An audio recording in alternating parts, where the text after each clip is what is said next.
Hey, so tonight we're going to talk about something wild. How a bunch of Romans, just 40,000 of them, managed to take over a place with 2 million people living there. Yeah, 2 million. Oh, and if you're enjoying these stories, I'd really appreciate a like or subscribe. Super curious where you're all listening from, so drop a comment with your location and what time it is there. Always blows my mind how people are falling asleep to this all over the world. All right, find that cozy spot, take a nice slow breath, and just let your body sink into whatever you're lying on. We're heading back to ancient Britain, and trust me, you're going to be real grateful for that mattress by the time we're done. So, congratulations. You just woke up in Britain, the year is 43 AD.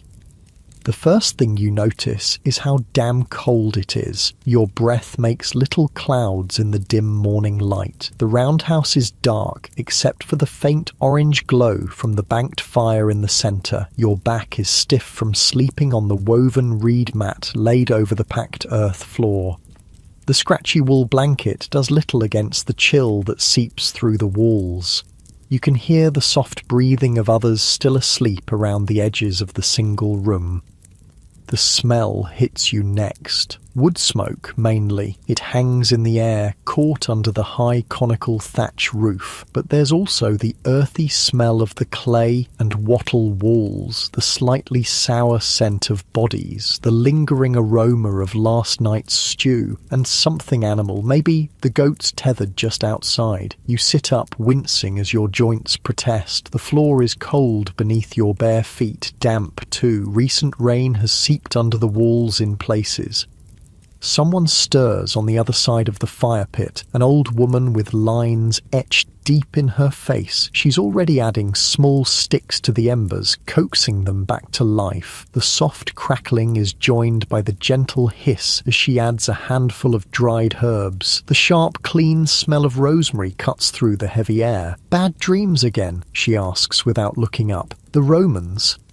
And just like that, the knot returns to your stomach. The Romans. The rumours have been spreading through the village for weeks now. A massive invasion force gathering across the water in Gaul. Ships, soldiers, war machines. They're coming, you say. Not a question. She nods, face grim in the growing firelight. They've tried before. That's Caesar, nearly 100 summers ago. But he left. He did. She pokes at the fire, sending sparks upward into the darkness. This one's different. This Emperor Claudius. He needs a victory. Needs it bad. The fire catches properly now, casting long shadows across the roundhouse. Outside, you can hear the village beginning to wake. The scrape of a door. The call of a child. The bleating of sheep. "What's it like?" you ask. "Being conquered." She gives you a hard look. "Your father would rather die than find out." Your father. The knot in your stomach tightens. He left 3 days ago with the other warriors, south to join with the tribal king's forces, to prepare. You help the old woman prepare the morning meal, simple porridge made from barley, cooked slowly in the iron pot, hung over the fire. The familiar routine is comforting. Grind the grain, add water from the clay jug, stir with the wooden spoon worn smooth from years of use. The others in the roundhouse wake as the smell of food fills the space. Your younger brothers, your mother with the baby. They move around in practiced patterns, avoiding bumping into each other in the cramped quarters. "Will they come here?" your youngest brother asks. His voice small.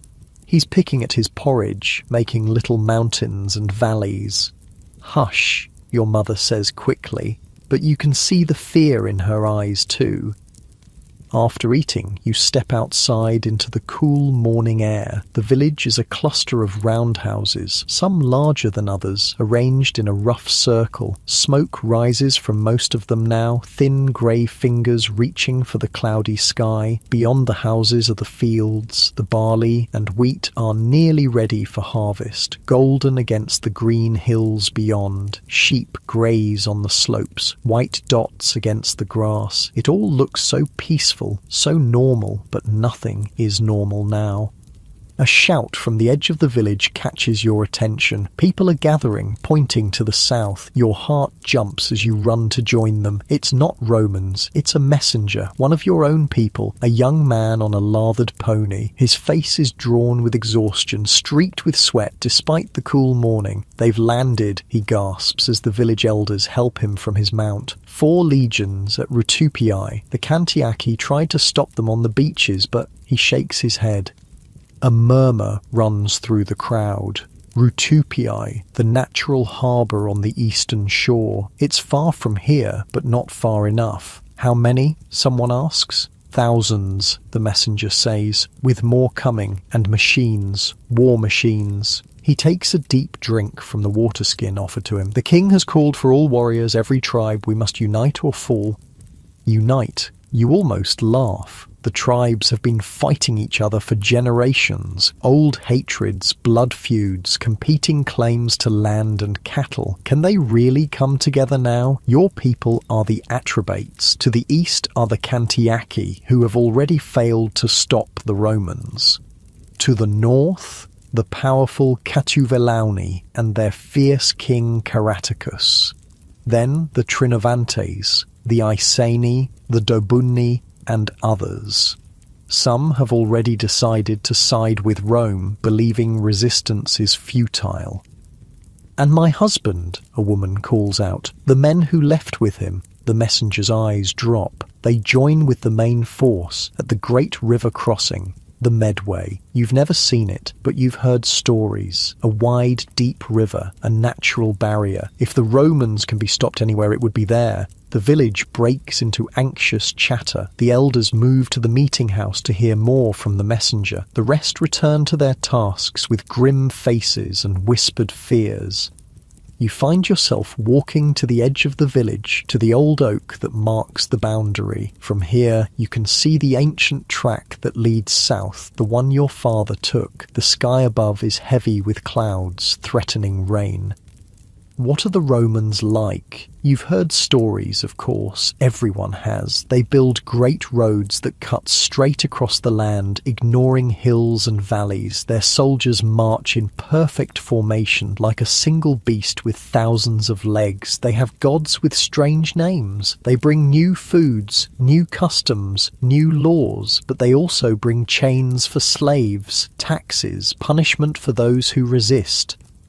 Will they come here, to this small village? Will they burn the roundhouses, take the grain, slaughter the livestock? Will they take you and your family away to serve in their distant empire? Or will your father and the others stop them? Can they? The sound of hoofbeats pulls you from your thoughts. More riders, 3 of them, pushing their mounts hard up the track. As they get closer, you recognize one as your father's friend. Your heart sinks.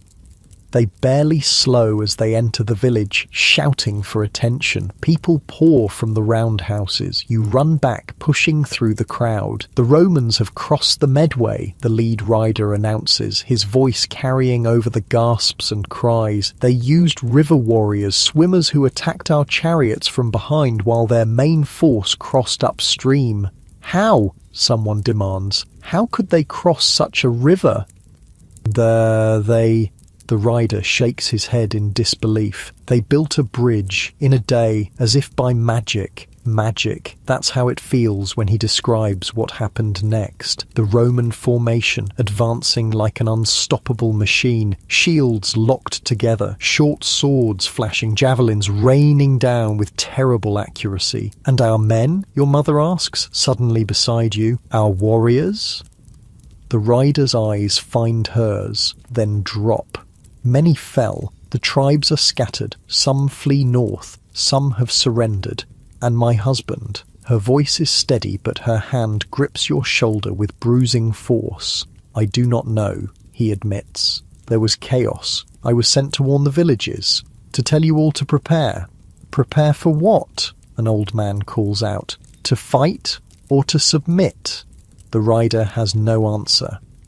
That night, sleep won't come. You lie on your mat, listening to the soft weeping of your mother in the darkness. Outside, the men of the village stand guard, though what good it will do against Roman legions, no one knows. The old woman sits by the fire, grinding herbs in her wooden mortar. The rhythmic scraping is somehow soothing. The bitter green smell mixes with the wood smoke. "What will happen to us?" you ask her softly, so the others won't hear. She doesn't pause in her work.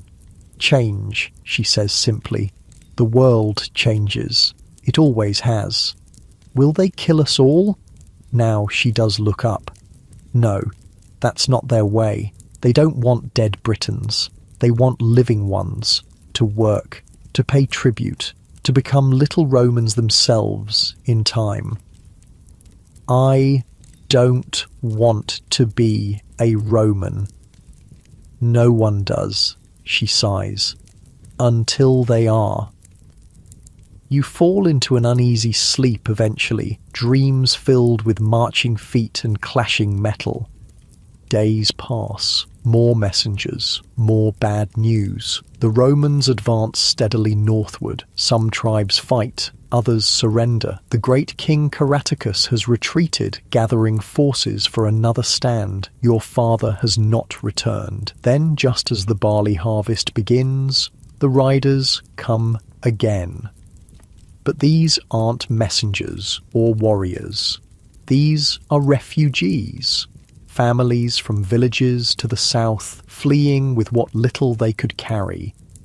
The Romans are coming, they tell you. Not just soldiers, surveyors, tax collectors. They're measuring the land, marking boundaries, writing down names. That night, the village council meets. The debate rages long after dark. Fight? Flee? Submit? There are no good choices. In the morning, the decision is announced. The village will send representatives to the nearest Roman camp with gifts, with promises of cooperation. It is the only way to survive. You watch them leave, 3 elders carrying the best the village has to offer. Grain, honey, a finely woven cloak. You wonder if it will be enough. 2 days later, they return. With them is a Roman officer and a small escort of soldiers. You've never seen anything like them. Their armour gleams even under the cloudy sky. Red cloaks, tall, straight spears, faces unlike any you've seen before. Some dark as oak, others pale with hair the colour of straw. They speak a language that sounds like stones rattling in a jar. The officer, through an interpreter, addresses the gathered villagers. His voice is calm, matter of fact. There will be a census. Taxes will be assessed. A portion of all crops must be given to supply the legions. Young men may be recruited for auxiliary units. In return, the village will have protection, access to Roman markets, perhaps in time, Roman improvements, roads, buildings, baths. No one mentions what happens if you refuse. That night, as you lie once more on your simple mat, the roundhouse seems smaller somehow, the fire lower, the future uncertain. The old woman sits beside you, her gnarled hand finding yours in the shadows. "Sleep," she says. "The world will still be here tomorrow, different perhaps, but here." You shift slightly, finding that comfortable hollow in your mat that your body has worn over time. Your muscles relax as you stare up at the thatched roof, at the faint stars visible through the smoke hole. Your breathing slows naturally as you watch the last embers of the fire pulse orange and red. Getting comfortable now, that's it, as you think about what tomorrow might bring to this ancient land where the Romans settle in for the night in their marching camp. Not like your simple roundhouse village with its scattered dwellings. No, the Romans make a fortress every night, even when travelling. You learn this from Lucius, the interpreter who arrived with the officer. He's not fully Roman. His mother was a Gaul from across the water, his father a trader from Rome. He speaks your language with a strange accent, but clearly enough. 4 legions, he tells you as you help him water his horse the next morning. 20,000 legionaries and almost as many auxiliaries, warriors from other lands the Romans have conquered. And they all build these camps, you ask. Lucius nods. Every night, 3 hours of work, no matter how tired from marching. A ditch, a rampart, gates at the 4 directions, streets laid out in perfect lines. There's pride in his voice. No army in the world is like the Roman army.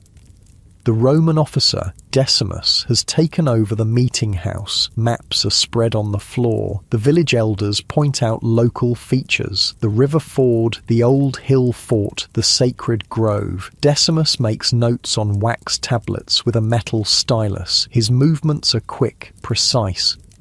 Later, you watch from a distance as the Romans practice their drills in the village clearing. It's like a strange dance. Shields up, swords out, forward, back, thrust. They move as one, calling out responses to their leader's commands. They train every day, Lucius tells you. Rain or shine, summer or winter. Is that why they win, you ask? He considers this. Partly. But there's more. The Romans. He searches for the words. They don't just fight. They build roads, bridges, aqueducts, towns. They make places Roman. You try to imagine your village with straight streets and stone buildings. You can't. A week passes. Then another. More Romans arrive. Not soldiers this time, but officials. They count everything: the people, the livestock, the measures of grain, the acres of fields. Everything has value. Everything can be taxed. Your mother watches them with wary eyes. Still no word of your father. You catch her sometimes, staring south along the track, waiting. One evening, as autumn paints the trees with fire, a single rider approaches, not a Roman, one of your own people. His horse is stumbling with exhaustion. Your mother runs to meet him before he even dismounts. The village gathers, watching their urgent conversation. You can't hear the words, but you can read her face, the way her hand goes to her mouth, the way her shoulders suddenly sag. Your father isn't coming home.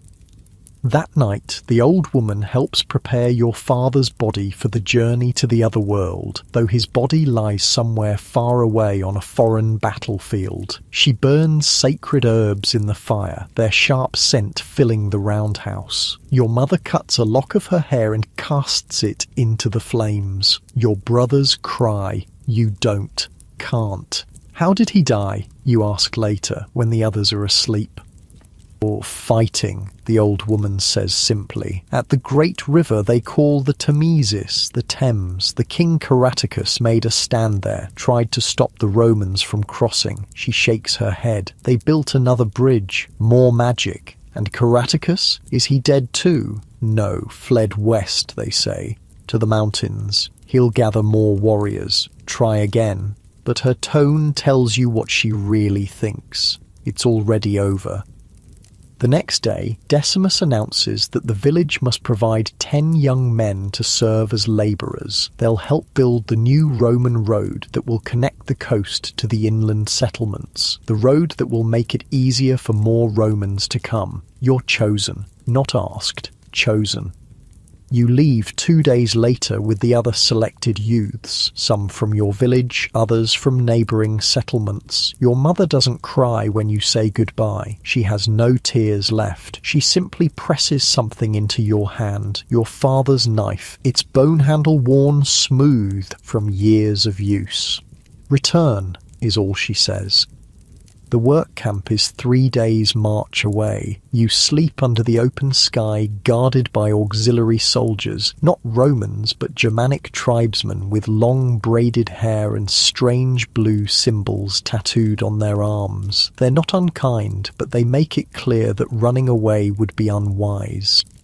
The camp itself is a shock. Hundreds of workers, Britons like you, but also Gauls and others from across the empire. The noise is constant, the smells overwhelming. Sweat, dung, smoke, cook fires, unwashed bodies. The work is harder than anything you've known. Clearing trees, digging drainage ditches, breaking stones, carrying timbers. From dawn to dusk, with only brief breaks for watery porridge and hard bread.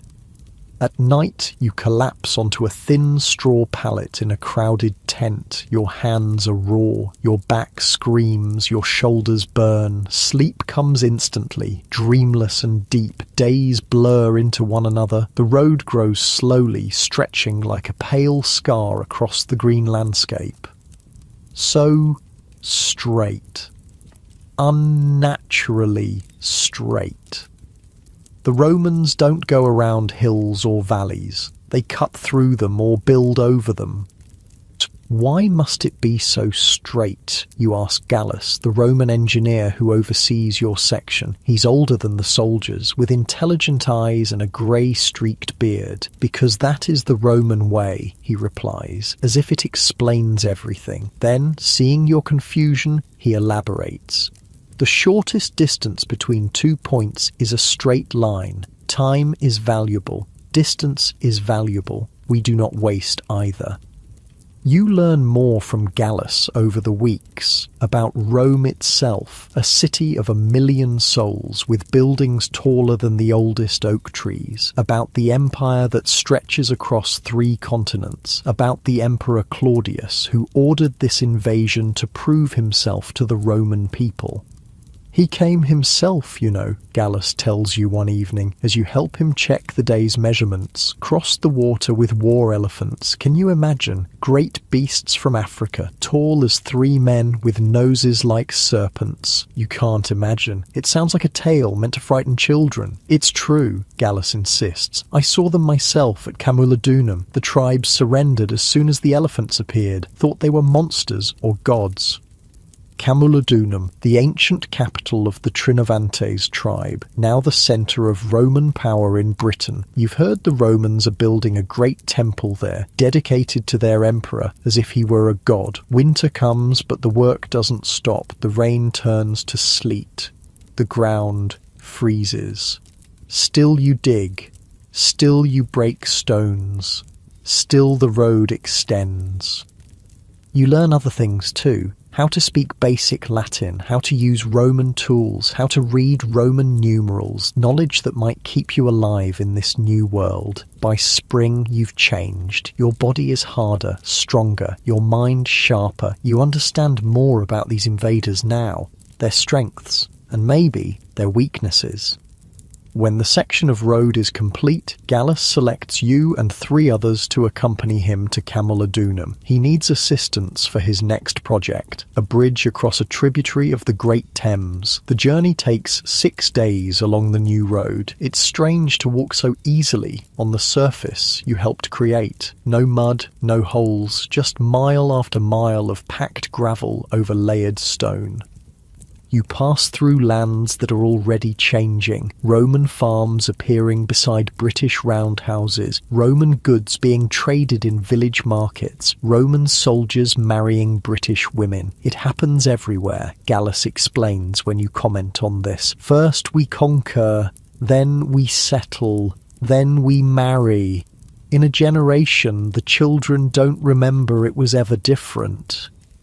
Camulodunum itself steals your breath. It's not Rome, Gallus says, not even close, but to your eyes it's a wonder. Streets in perfect grids, buildings of stone and timber, shops selling goods from across the empire, soldiers, officials, merchants, all moving with purpose, and rising above it all the foundation of the great temple to Claudius. Hundreds of workers swarm over it like ants on a hill. The scale is impossible, inhuman.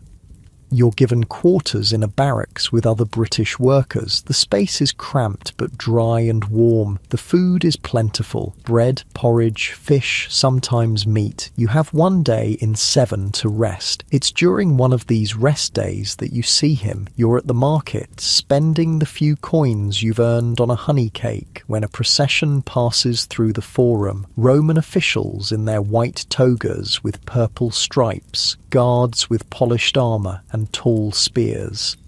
And in their midst, walking proudly despite his chains, a British warrior. Not just any warrior, even without his war paint and finery, you recognize him from descriptions. Caraticus, the king who fought at the Medway and the Thames, the last great hope of a free Britain, captured at last. The crowd jeers, throws things. You stand silent, the honey cake forgotten in your hand.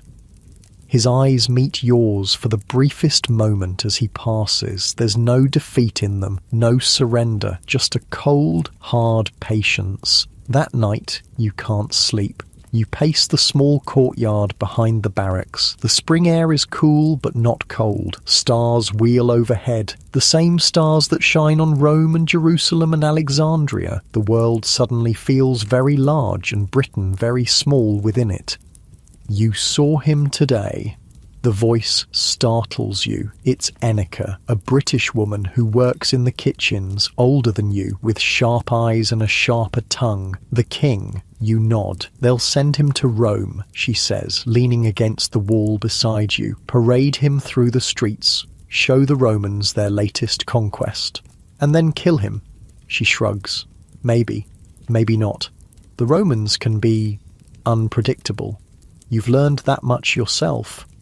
There are still those who resist, she says, her voice dropping lower. In the west, the mountains. The emperor returned to Rome months ago. The legions are spread thin. You glance at her quickly. Is this talk treason? Is she testing you? I'm just a road builder, you say carefully. Her laugh is brief, bitter. We're all just something, until we're not. She pushes off from the wall. Sleep well, road builder. In the morning, she's gone. No one knows where, or they won't say. Spring turns to summer. The bridge progresses. Gallus teaches you more. Mathematics, engineering principles, how to draw plans on parchment. You have a knack for it, he says. You could have a future in the Roman world if you embrace it. Sometimes, in the quiet hours before sleep, you take out your father's knife, run your thumb along the blade. Remember the village, your mother, your brothers, the old woman with her herbs and wisdom. Are they surviving in this new world? Are they still there at all? Word comes that Caraticus has been sent to Rome in chains, but other news follows. Strange news. The Emperor Claudius, impressed by the British king's dignity and courage, has pardoned him, given him a house, a pension. Caraticus will live out his days as a Roman gentleman. See, Gallus says when he tells you this, this is the true power of Rome. Not just to conquer bodies, but to win minds.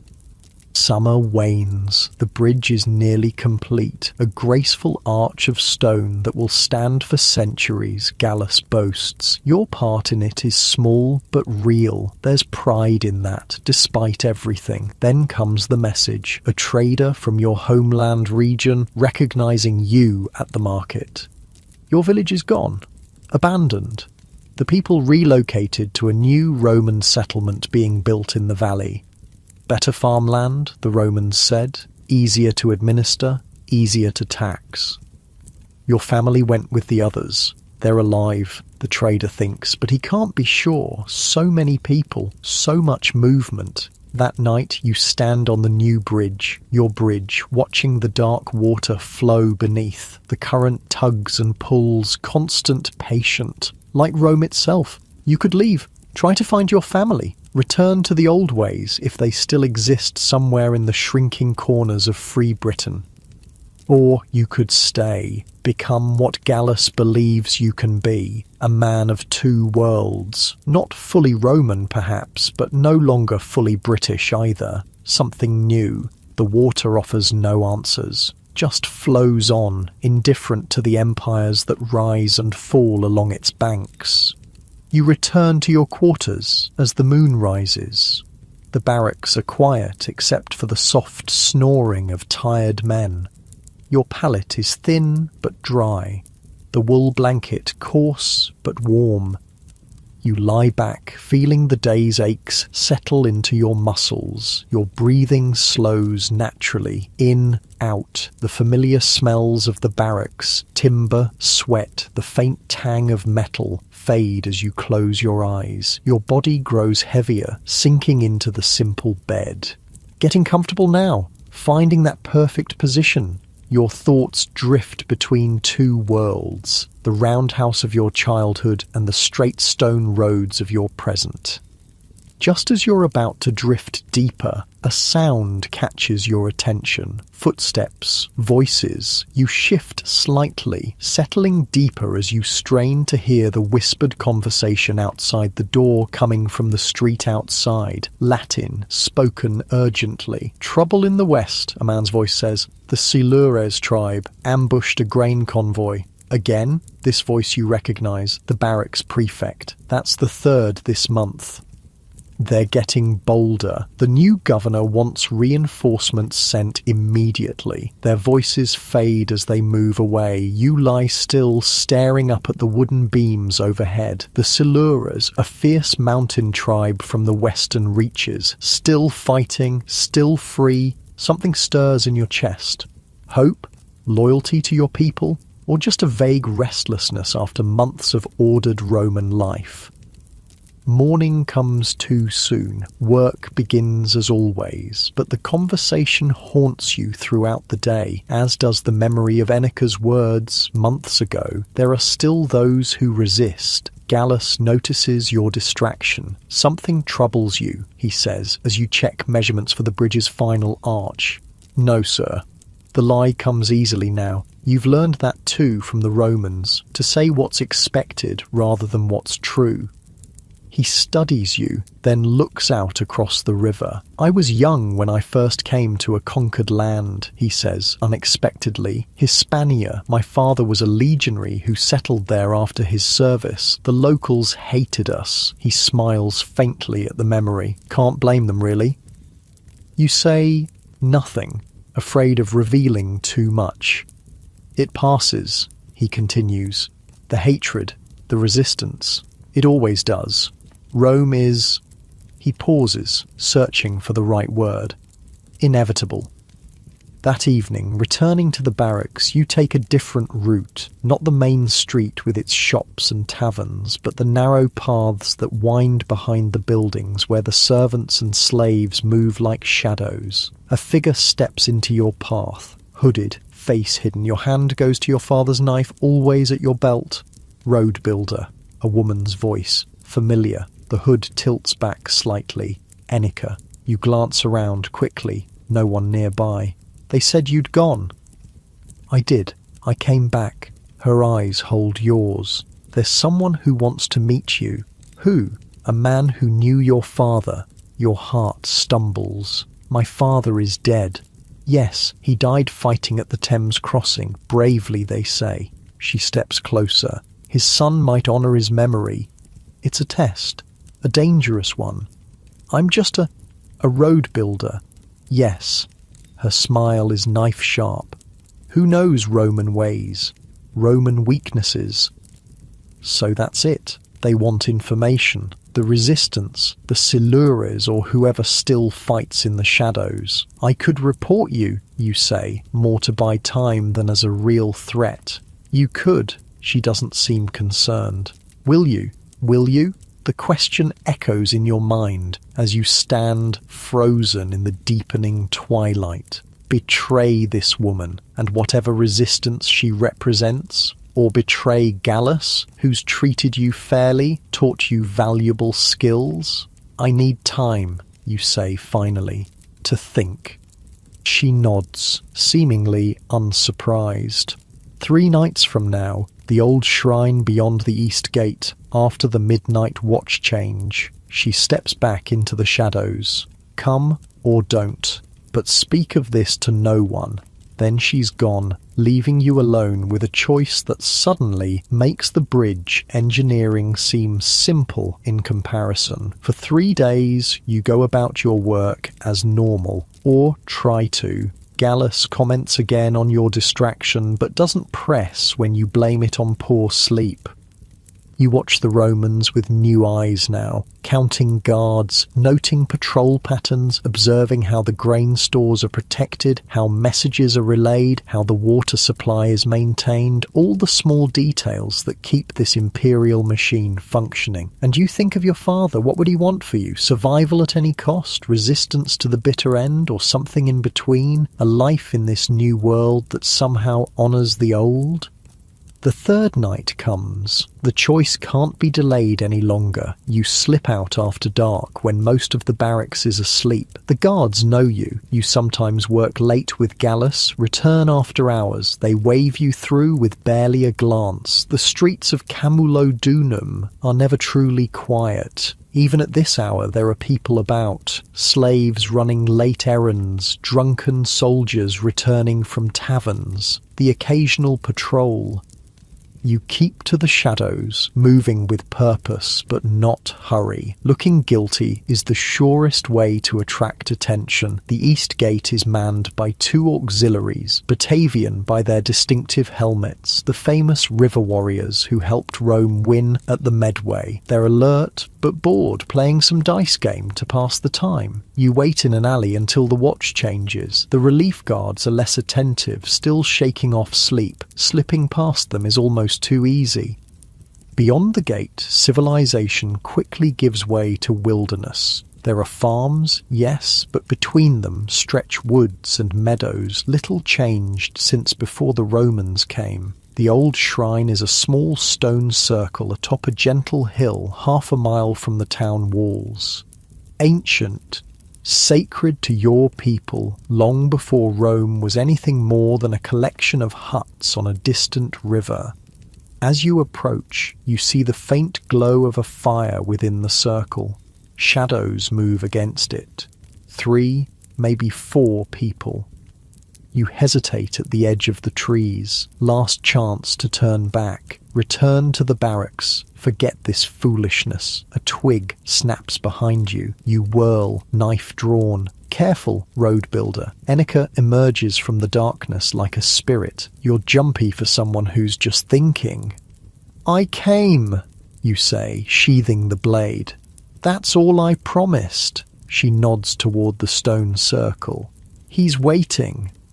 The he turns out to be an old man seated on a fallen stone by the small fire. His white beard reaches his chest. His eyes, deeply set in a web of wrinkles, reflect the flames. 2 younger men stand nearby, clearly guards, though they carry hunting bows rather than Roman weapons. "The son of Brennus," the old man says as you approach. His voice is surprisingly strong. "You have your father's look about you. You knew him." "I did. We were boys together, then warriors." His gaze is evaluating, measuring. "He died as he lived, true to his people." You say nothing. What is there to say? "Sit." He gestures to a stone opposite his. "We have much to discuss." The fire is warm against the night's chill. Someone passes you a skin of something that burns going down. Not Roman wine, but the stronger spirit your people brew from grain. "You work for them now," the old man says. Not a question. "I build roads, bridges." Yes, making it easier for them to move their armies, their goods, their influence. No judgment in his tone, simply stating facts. "It's that or slave in the mines," you say defensively. "At least I learned skills." "Indeed," he nods slowly. "Valuable skills to Rome, and potentially to us." And there it is, the reason for this meeting. "What do you want from me?" "Information, for now." He leans forward slightly. The garrison size, patrol schedules, weak points in the defences. "You're planning an attack? On Camulodunum?" The idea seems insane. The town is too well defended. No.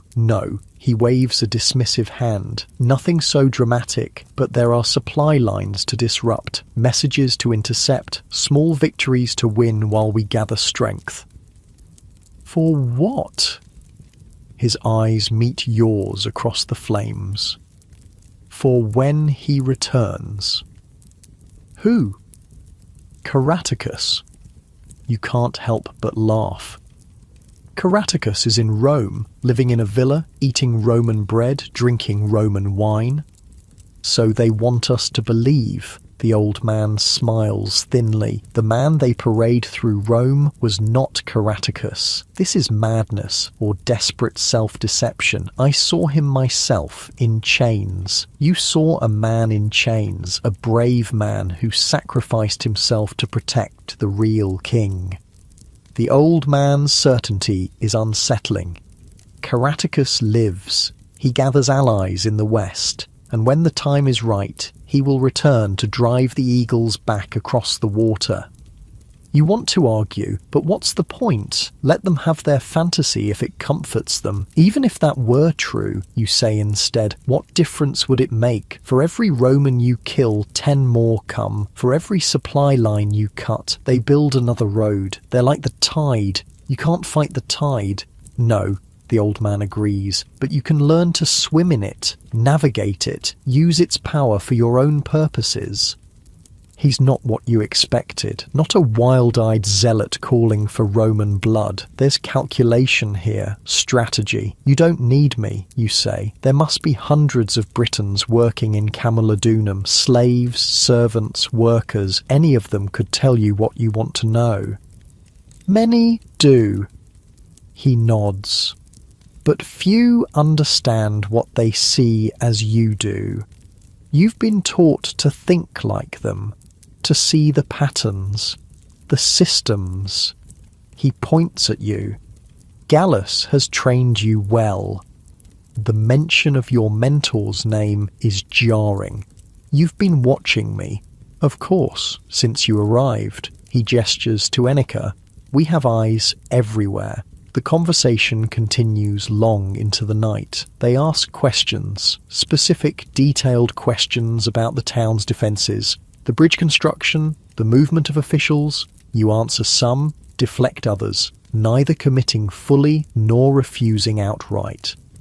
Dawn approaches before they seem satisfied. As the eastern sky lightens, the old man rises stiffly. Think on what we've discussed, he says. We'll contact you again, soon. And if I refuse, you ask? If I report this meeting? His smile is sad. Then many will die, including, eventually, you. He rests a gnarled hand on your shoulder. But I don't think you'll refuse. You are your father's son, and the blood of Britain still flows in your veins, no matter how Roman your mind has become.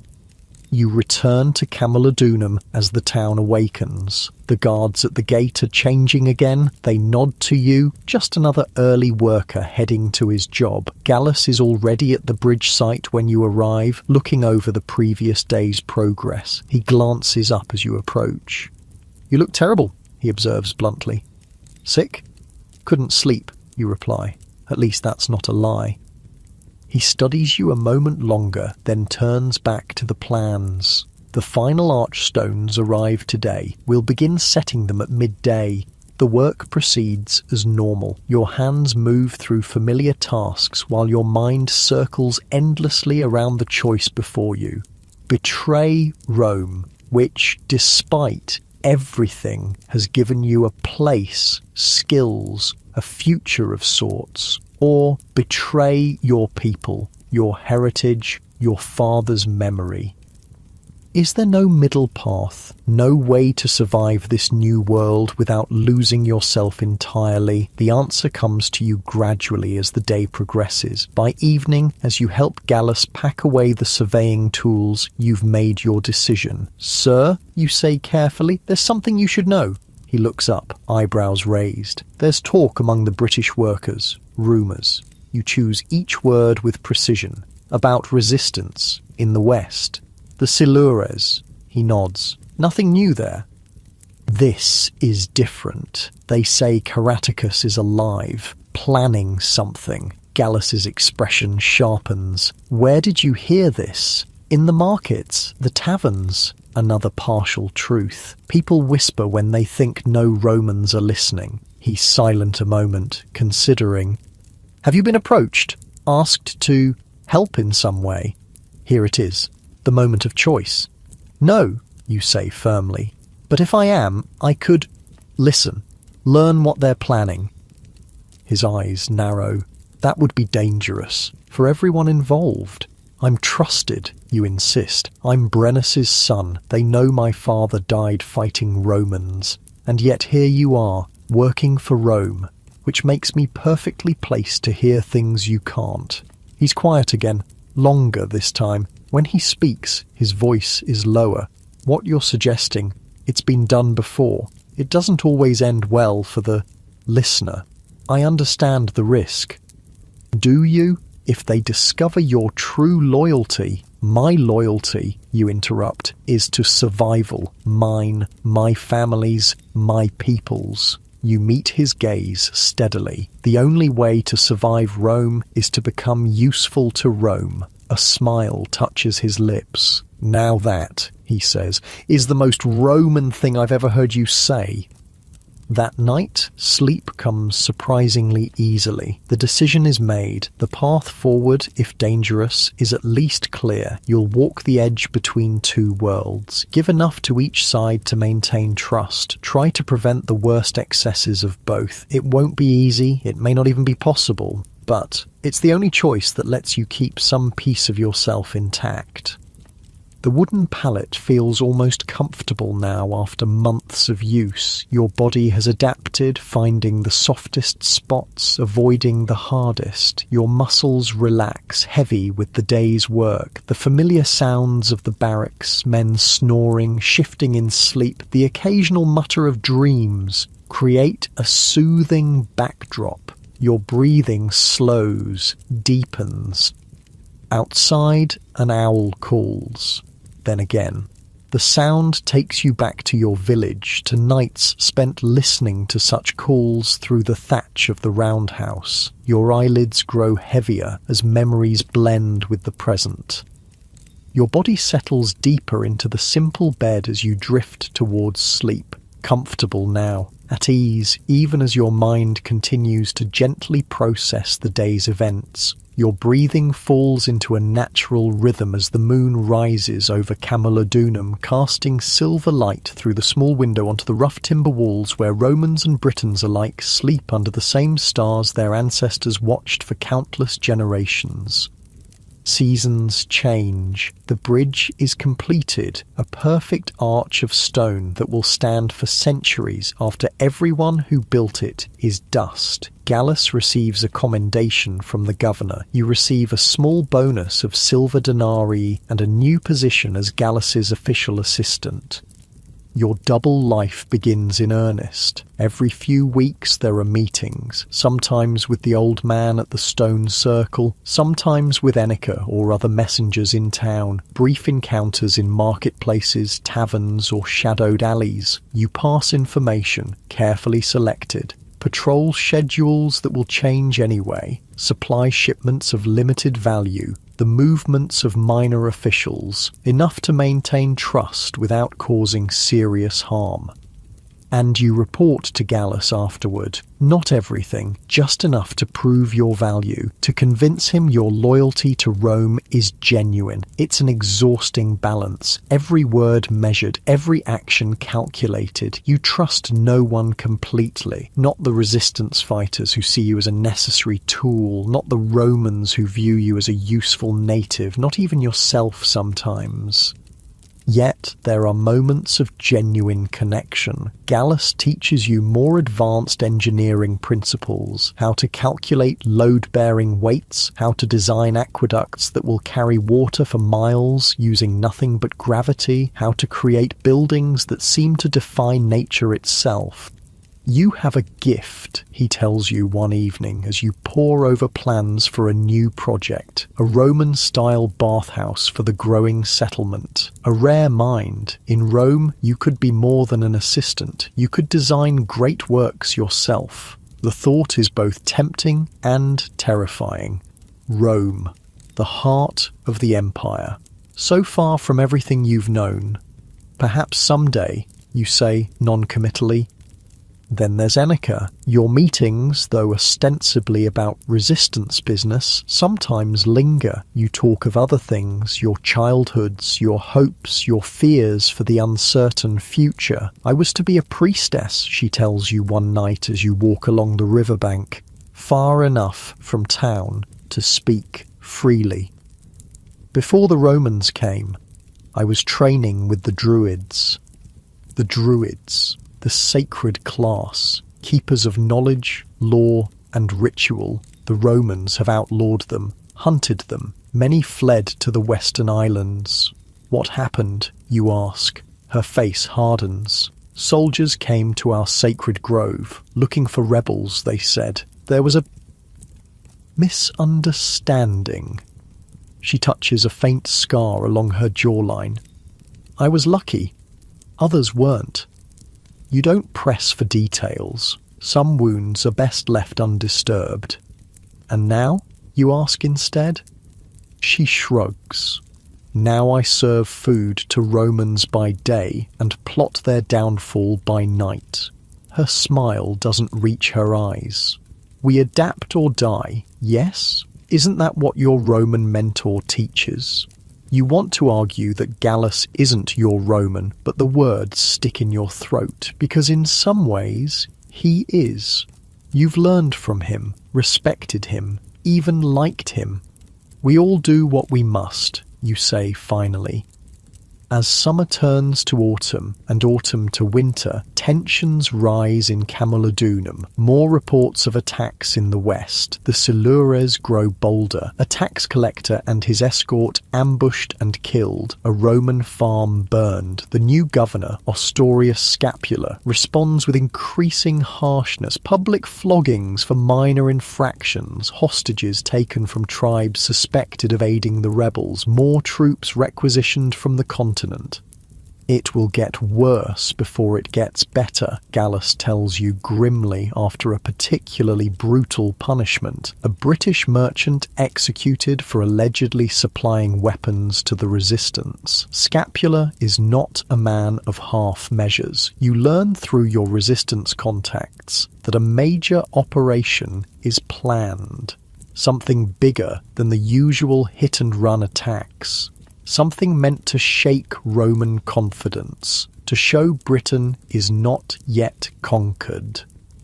But details are scarce. Even the old man seems uncertain when you meet him at the winter solstice. Plans change, is all he'll say. Best you don't know too much. You report this vague threat to Gallus. As expected, he passes it up the chain of command. Security tightens around key Roman installations. Patrols increase, and then nothing happens. Weeks pass. The expected attack never comes. False information, the prefect says dismissively when Gallus inquires. Or they lost their nerve. But you're uneasy. This doesn't feel like a false alarm or a failure of nerve. It feels like a change of strategy. Your answer comes on a bitter January morning, not with fire and swords, but with a whisper that races through the British quarter of Camulodunum. Caraticus has taken a legion's eagle. The eagle, the sacred standard of a Roman legion, more than a symbol, it's the embodiment of the legion's honour, its very soul. No greater shame can befall Roman soldiers than to lose their eagle. The details filter through over the following days. A daring raid on a legion camp far to the west. A night attack during a storm. The sacred eagle stolen from the commander's tent while the legion slept. Is it true, you ask Gallus when you finally dare to broach the subject, about the eagle? His face is grim. Yes, the 9th. Scapula is displeased. An understatement. The governor is furious. His retribution is swift and terrible. Suspected sympathizer villages burned, tribal leaders executed, bounties placed on known resistance members. Your position becomes even more precarious. The Romans watch their British workers with renewed suspicion. The resistance, emboldened by success, pushes for more information, more access, more risk. We need to know the governor's movements, Enneke tells you during a hasty meeting in a crowded market. When he travels, his escort size, his routes. You pull back, alarmed. That's assassination talk. She doesn't deny it. Would that trouble you after all you've seen? Would it? You're not sure anymore. The lines you once drew so carefully have blurred over time. It's suicide, you say instead. Kill Scapula and Rome sends someone worse, with more legions. Perhaps her eyes hold yours, or perhaps it shows Rome that Britain will never be truly conquered, that holding this island will always cost more than it's worth. You don't report this conversation to Gallus. You tell yourself it's because there's nothing concrete to report. Just talk. Speculation. But the truth is darker, more complicated. Winter deepens. The Thames freezes for the first time in living memory. Work on the bathhouse slows but doesn't stop. Romans are determined that way. Not even ice and snow will prevent progress. You're checking the foundation measurements one grey afternoon when a messenger finds you. Not a resistance contact, but an official Roman courier. Gallus requires your presence, he says formally, at the governor's residence, immediately. Your heart stutters. Have you been discovered? Is this arrest? Execution? You follow the courier through streets made narrow by snowbanks. The governor's residence, once the palace of a British king, looms ahead, its timber and stone construction an uneasy blend of native and Roman styles. Guards check you for weapons before allowing entry. Inside, braziers fight against the winter chill. Walls that once held British war trophies now display Roman military standards and imperial busts. Gallus waits in a side chamber, along with two men you don't recognise. One wears the insignia of a senior centurion, the other the plain tunic of a civilian, but his bearing suggests authority. Ah, there you are. Gallus's tone is neutral, giving nothing away. Gentlemen, this is the assistant I mentioned. The plain-clothed man studies you with unnervingly direct eyes. This is the Briton who's been providing information about the resistance. So that's it. Your role as informant is being evaluated, but by whom? Yes, Procurator, Gallus answers. He's been most reliable. Procurator, a high civilian official then, possibly the governor's direct representative for financial matters. And you trust him? The centurion sounds sceptical. After that business with the eagle, I wouldn't trust any of them. With respect, Centurion, Gallus says carefully, making enemies of all Britons serves no one, especially Rome. There are those who see cooperation is in everyone's interest. The procurator nods thoughtfully. Indeed, which brings us to the matter at hand. He turns to you. We have received information about a gathering. Rebels. Planning further actions against Roman authority, tonight at an old sacred site east of the town. The stone circle. Your blood runs cold.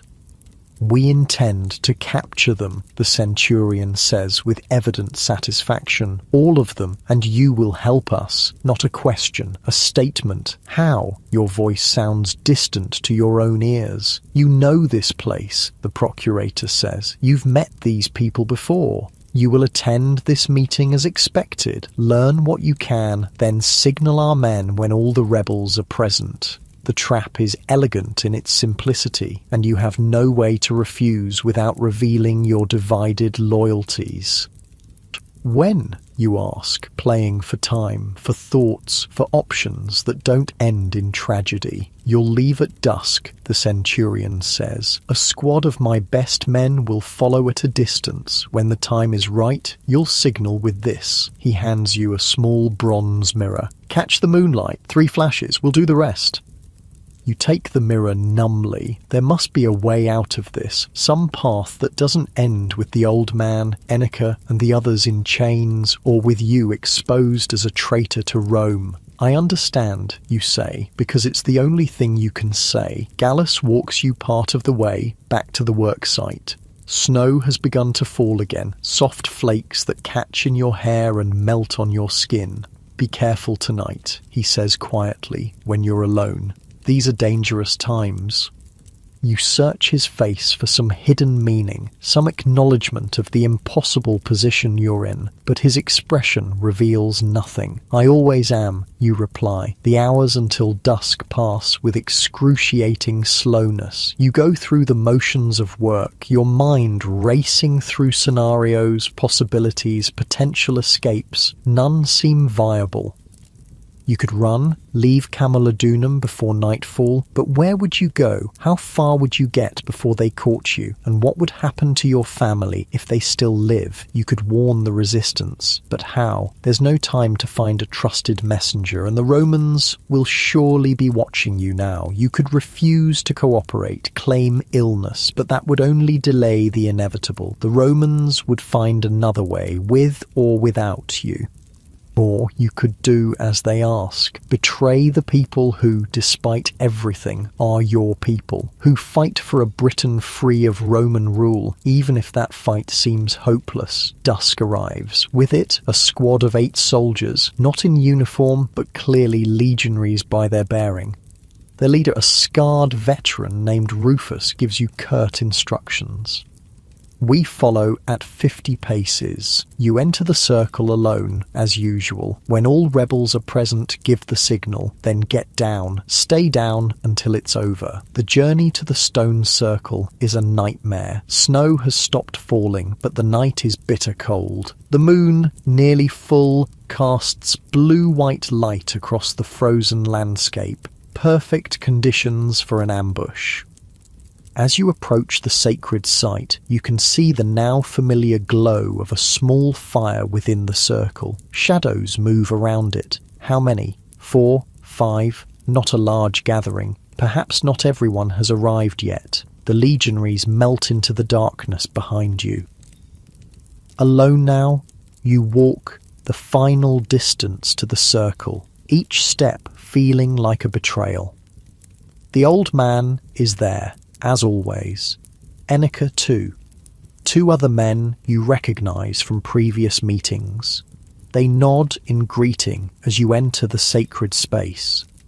You're late, Enneka says, but without real reproach. The Romans are watching British workers more closely since you don't need to finish. Since the eagle, the old man gestures for you to sit. We won't keep you long tonight. Just news to share. News, plans, more likely future targets, information that would be invaluable to the waiting soldiers. Your hand closes around the bronze mirror in your pocket. 3 flashes, that's all it would take. Before we begin, you say, fighting to keep your voice steady, I need to step away a moment. The old man nods. Natural enough, the Romans have no privy facilities out here. You walk to the edge of the circle, then beyond, into the darkness between 2 of the ancient stones. Far enough that the others can't see you clearly, but not so far as to raise suspicion.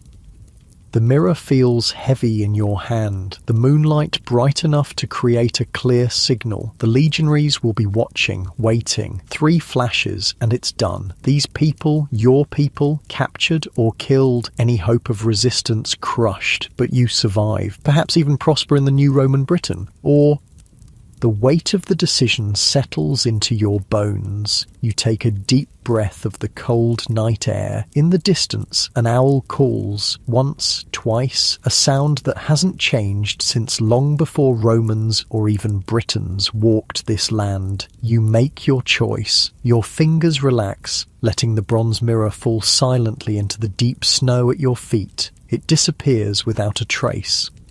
You return to the fire, to the waiting faces of your countrymen. Whatever comes next, for you, for them, for Britain, at least you'll face it without this final betrayal on your conscience. Sorry, you say, settling back onto your stone seat. The cold. The old man nods understandingly. Winter bites deep this year. A sign, perhaps. Of what? You ask. Change. he says simply. Nothing lasts forever, not even Rome. The meeting continues. You listen with only half your attention, the rest straining for any sound of approaching soldiers. How long will they wait for a signal that won't come? What will they do when they realize you've betrayed them? Finally, mercifully, the gathering ends. The small fire is extinguished. The participants slip away in different directions, as always. Walk with me part way, Enneka says, falling in beside you as you head back toward Camulodunum. You want to warn her, to tell her to go west, far west, away from the Romans who will surely be looking for both of you soon, but you can't, not without revealing the trap, your role in it, the years of partial betrayals. So you walk in silence through the moonlit snow, each step taking you closer to whatever waits at the end of this path you've chosen. You're quiet tonight, she observes after a while. Thinking, you reply. About? About choices, about loyalty, about a future suddenly uncertain. My father, you say instead. What he would make of all this. She nods. I think about my teachers sometimes, the Druids, what they would say about the choices I've made. And what would they say? She considers this as you walk. That balance must be maintained, that for every action there is a consequence, that what seems like an ending is often a beginning. Druid wisdom, obscure, circular, yet somehow comforting in its ancient certainty. You part ways at a crossroads, she heading west to wherever she shelters, you east toward Camulodunum, toward whatever awaits. Until next time, she says, the traditional farewell of your meetings. You nod, not trusting yourself to speak. Will there be a next time, or will tonight's choice be your last? The walk back to town seems both endless and too short. Your mind churns with possibilities, with plans, with regrets. The town gate is closed for the night. As expected, you approach the small side postern where a guard usually allows workers with valid reasons to enter after hours. The guard isn't the usual one. This man is taller, his face obscured by his helmet's cheek pieces. Purpose? He asks gruffly as you approach. Returning from checking the North Aqueduct line, you lie smoothly. Engineer Gallus's orders. He studies you for a long moment, then nods once and steps aside. Just like that, no questions about why you're coming from the east, not the north, no checking of your muddied boots. You slip through the doorway, tension coiling tighter in your gut. Something isn't right. The streets are quiet, too quiet for even this late hour. No patrols, no revelers stumbling from taverns, just empty, silent darkness. You take side streets, alleys, the paths least travelled. Your hand stays near your father's knife, though what good it would do against Roman swords, you can't say. The barracks comes into view, no lights in the windows, everyone asleep or empty. You approach cautiously, every sense straining for danger. The door is unlatched. It swings open at your touch, revealing darkness beyond. Gallus, you call softly, stepping inside. Silence answers. Then a faint scrape of metal on stone. You turn, but too late. A shape lunges from the shadows. Pain explodes across the back of your head. The world tilts, spins, fades. Your last thought before darkness claims you is oddly peaceful. At least the choice is out of your hands now. You dream of the roundhouse, of firelight on clay walls, of herbs drying from roof beams, of your mother's voice singing softly in the darkness. When consciousness returns, it comes slowly. First, sensation. You're lying on something soft, not your barracks pallet. Finer. Then smell. Herbs, unfamiliar, yet pleasant. Sound follows, quiet breathing nearby, not your own. You open your eyes, blink against unexpected daylight. You're in a room you don't recognize, small but well-appointed. A Roman room with plastered walls and a tiled floor. A window lets in winter sunlight, and beside the bed, in a simple wooden chair, sits Gallus, your muscles tense, ready to flee, fight, something. But pain lances through your skull at the movement. You groan. Careful, Gallus says, his voice neutral. The physician says you need rest. What? Your throat is dry, your voice a croak. What happened? He passes you a cup of water. You were attacked just outside the barracks 2 nights ago. 2 nights? You've lost days? Who? You manage after drinking? Unknown assailants? Presumably robbers. His eyes tell a different story. This is the official version for whoever might be listening. The mirror, you say, remembering suddenly. I lost it. In the snow. Yes. He nods slowly. Most unfortunate. The operation was unsuccessful as a result. So, the legionaries waited, received no signal, eventually returned empty-handed, and found you gone. The procurator was displeased, Gallus continues. The centurion even more so. They had questions. You can imagine those questions, pointed ones, possibly accompanied by pointed implements. What did you tell them? You have to know. That you were a loyal servant of Rome, that you'd never failed in a task before, that the attack on you suggested the rebels somehow knew of the plan. He'd defended you, despite the obvious implications. Why? The question slips out before you can stop it. Gallus is quiet for a long moment. When he speaks, his voice is so low you have to strain to hear. I was young once, in a conquered land, faced with impossible choices. He meets your eyes. I made my share of mistakes, but I survived, learned, adapted. Is he saying what you think he's saying? That he too once walked the knife edge between 2 worlds? Rest now, he says, rising from the chair. We'll speak more when you're stronger. He moves to the door, then pauses. Oh, and when you're well enough to travel, I've arranged a new posting for both of us at Londinium. The governor is establishing a major settlement there. They need engineers. Londinium, the new Roman town being built on the Thames, far from Camulodunum, from the resistance connections here. A fresh start. Thank you, you say, not sure what else to say. He nods once and is gone. You sink back onto the soft mattress. A proper Roman bed, you realise, not a Briton's sleeping mat. The pain in your head throbs dully, but it's manageable. Your thoughts drift between worlds again, the Briton of your childhood and the Romanised province it's becoming. Your breathing slows naturally as the winter sunlight warms your face through the window. Your body feels heavy, tired, despite the days of unconsciousness. The scented herbs, lavender, you think, and something else, something Roman, fill your senses. Comfortable now, you feel yourself drifting back towards sleep, healing sleep. Your limbs grow heavier as tension releases from muscles you didn't know were tight. Settling deeper into the unusual comfort of a Roman bed, you find yourself thinking that adaptation doesn't have to mean surrender, that survival isn't the same as defeat, that perhaps there's a way to carry the best of both worlds forward into whatever comes next.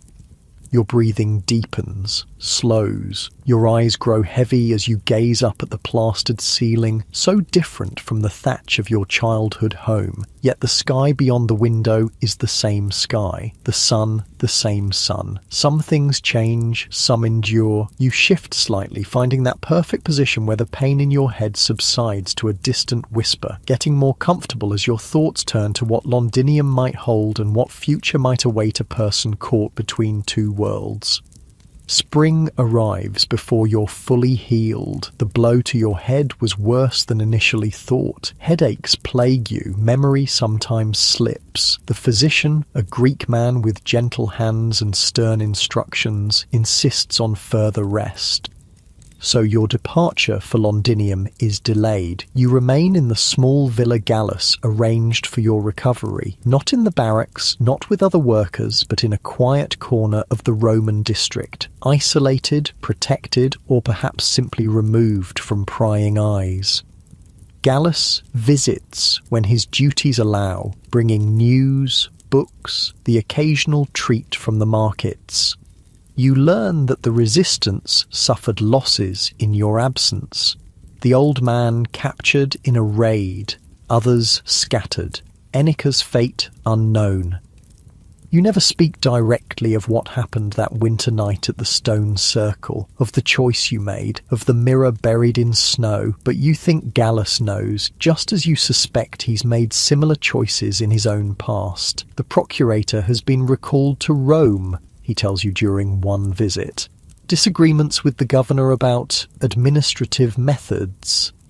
His tone suggests there's more to the story. Administrative methods likely means how harshly to treat the native population, how many to execute as examples, how much tax to extract from already struggling communities. And the centurion, you ask, the man who planned the ambush at the stone circle.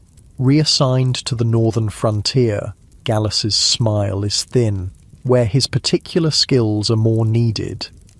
You understand the unspoken message. Your enemies, or at least the most dangerous ones, are gone, for now. By late spring, the physician finally pronounces you fit for travel. Not fully healed, that may take years, if ever, but well enough to resume work, to begin again in a new place.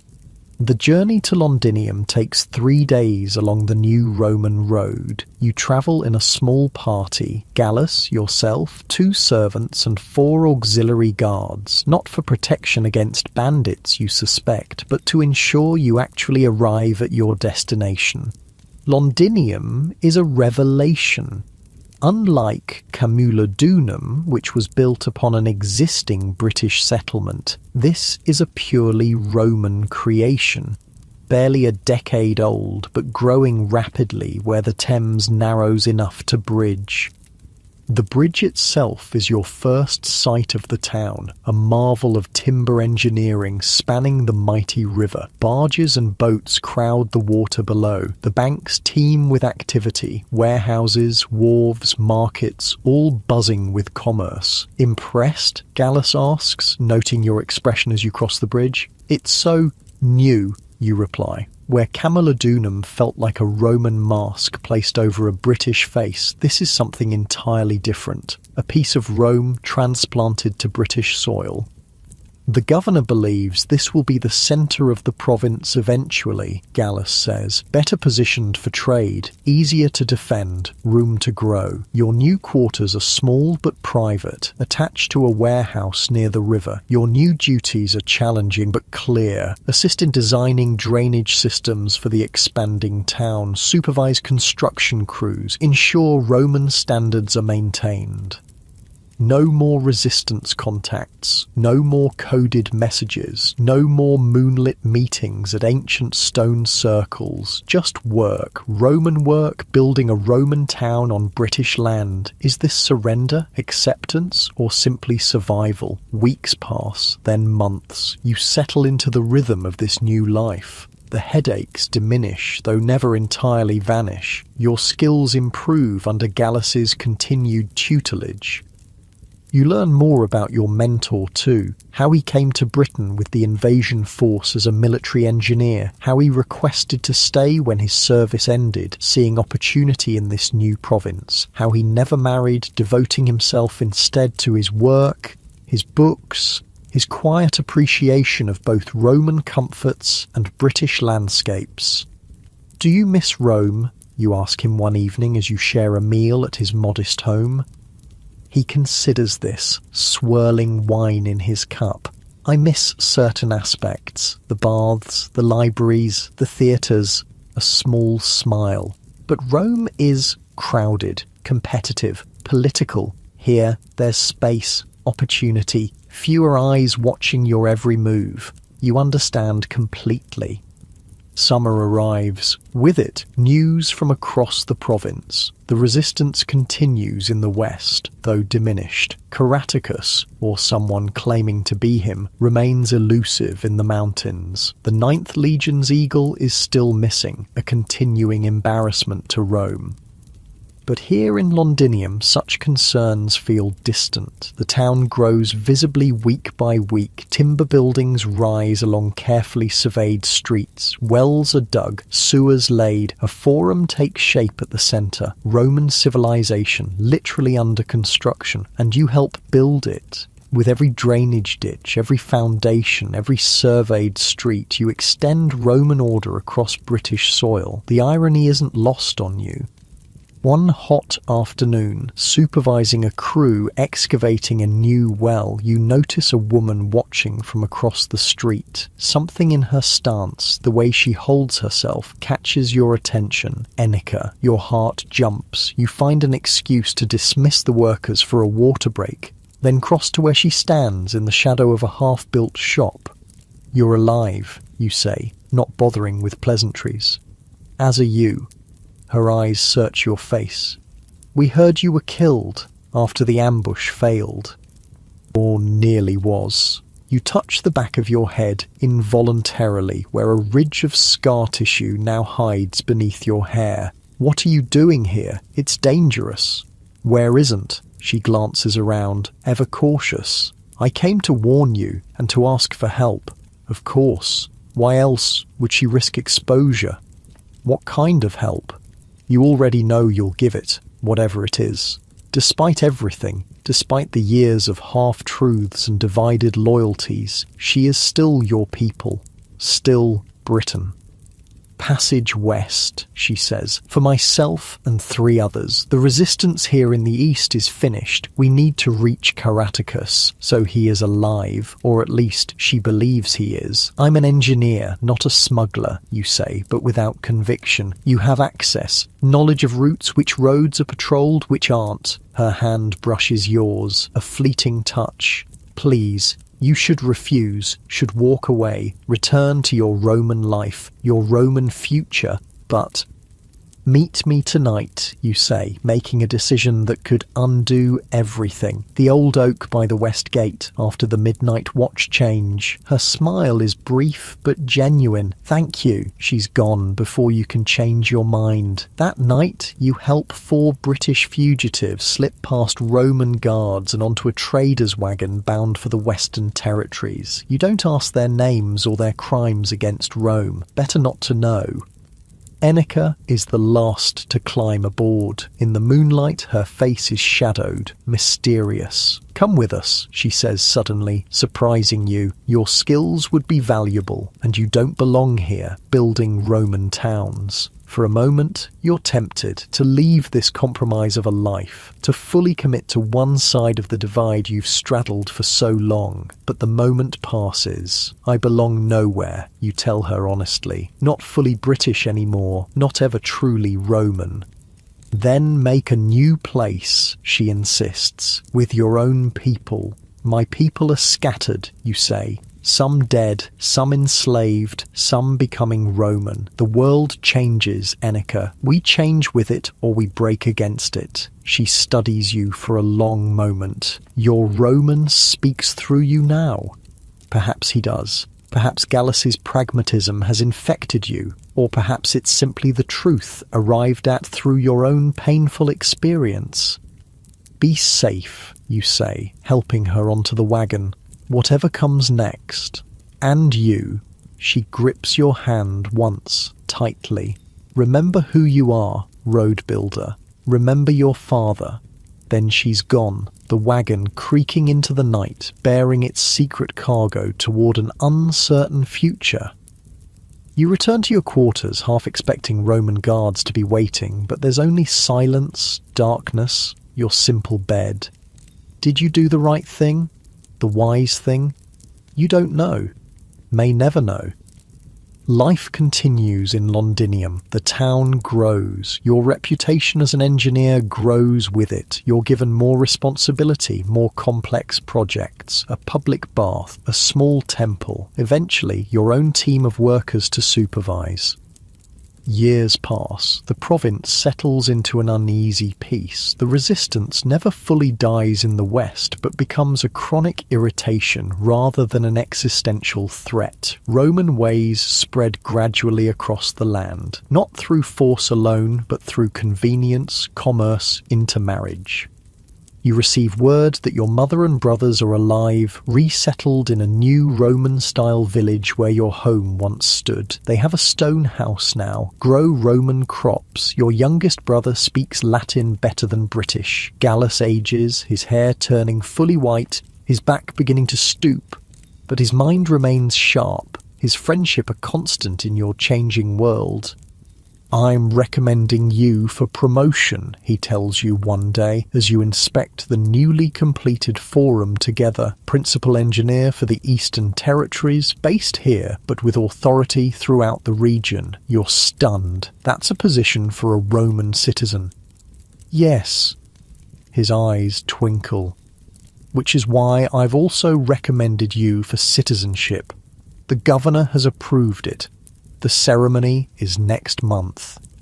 A Roman citizen, you, the son of Brennus who died fighting legionaries at the Thames crossing. What would your father say? What would the old man from the stone circle think? What would Enneka call you now? But they are ghosts, echoes of a Britain that's fading year by year. This is the new reality, the province of Britannia. Neither fully Roman nor truly independent. A hybrid place for hybrid people like yourself. "Thank you," you tell Gallus, meaning it despite the complexity of emotions swirling beneath. The citizenship ceremony is brief but dignified. You speak the oath in Latin, receive the wooden tablet that confirms your new status, accept congratulations from officials who once would have seen you only as a conquered barbarian. That night, alone in the house you've gradually improved over the years, you take out your father's knife. The bone handle is worn smooth from years of handling. The blade, still sharp, catches the lamplight. You were a child when the Romans came, when the world changed. Now you're a man approaching middle age, a Roman citizen, a builder of Roman towns on British soil. Yet you still keep this knife, this connection to what came before, this reminder of who you were, of the choices you've made, the prices you've paid. You'll never be fully one thing or the other, neither will this land, this Britannia that was once simply Britain. The old and new will continue to blend, to clash, to reconcile in unexpected ways. Roman order and British spirit. Imperial power and island independence. It's not the future anyone imagined when the legions first landed all those years ago, not what Emperor Claudius envisioned when he rode his war elephants to Camulodunum, not what your father fought and died to prevent, but it's the future that's unfolding, and you've helped shape it, for better or worse, with every road built, every bridge raised, every choice made at critical moments. In the morning, you'll begin your new duties as a principal engineer. There are ambitious plans, more towns, more roads, more Roman improvements to this distant province, work that will last centuries perhaps, structures that might stand long after both Rome and Britain are memories. But for now, in the quiet of your room, you place the knife carefully back in its hiding place, a relic of a different time, a touchstone to remember where you came from, even as you move forward into what will be. You extinguish the lamp. Darkness settles around you, comfortable and familiar. You've come a long way from that cold morning in the roundhouse when you first heard the Romans were coming. Your bed is Roman style now, raised off the floor, with a proper mattress stuffed with wool. No more sleeping mats on packed earth. Your blanket is fine woven cloth, not rough homespun. The roof above is tiled, not thatched, yet as you settle back against the pillow, your body remembers those simpler beds of childhood, how you found comfort, even on hard surfaces, how sleep came easily after days of physical work. The weight of the day's events, the ceremony, the memories, all settle into your limbs, making them heavy against the mattress. Your breathing slows naturally, finding its own gentle rhythm. The sounds of Londinium fade as night deepens. No more cartwheels on stone streets, no more voices calling, just distant owl calls, so similar to those you heard as a child, reminding you that some things remain unchanged despite everything. Your eyelids grow heavy now as you gaze up at the shadowed ceiling. The tension in your shoulders melts away, sinking down into the mattress. Each breath comes a little deeper, a little slower. Your mind drifts between worlds, the Britain of your childhood and the Britannia of your present. The roundhouse and the Roman villa. The past and the future. All existing together in this moment of perfect stillness. Let your thoughts become like clouds passing in a summer sky. No need to hold on to them, no need to follow them, just watching them drift by as your body grows heavier, more relaxed. The weight of your head against the pillow feels just right, perfect. Your jaw softens, your forehead smooths, even your tongue rests easily in your mouth. Feel that delicious heaviness spreading through your arms now, down to your fingertips. So heavy you couldn't lift them if you tried, but there's no need to try. Just let them rest. That same comfortable weight flows through your chest, your stomach, your hips. Everything releasing, surrendering to gravity's gentle pull. And now your legs, growing heavier with each breath. Your knees, your calves, all the way to your feet, so completely relaxed. As your body settles deeper into sleep, your mind can drift to peaceful places, perhaps to the ancient forests of Britain where druids once walked among sacred groves, or to the straight Roman roads stretching toward distant horizons. It doesn't matter where. Both worlds are part of you now. Both stories live in your blood, your bones, your breath. Let sleep carry you now, deeper and deeper, like a leaf on a gentle river, flowing effortlessly toward dreams, toward rest, toward peace. The ancient Britons believed that in sleep the soul could travel beyond the body, that dreams were journeys through other worlds. The Romans believed sleep was a small death, a brother to the final rest that awaits us all. Both were right in their way. Sleep is a journey, a release, a small surrender that renews us. So surrender now to that heavy, peaceful feeling. Let your breathing become so slow, so deep that it seems to stop entirely for moments at a time. Let your heart beat gentle to a quiet rhythm that matches the pulse of the earth itself. Sleep now, deep and dreamless, safe in the knowledge that whatever changes come, to you, to this land, to the world beyond, some part of you remains connected to all that was, all that is, all that will be. Rest now in that perfect stillness, that timeless space between breaths, between heartbeats, between worlds. Sleep, just sleep.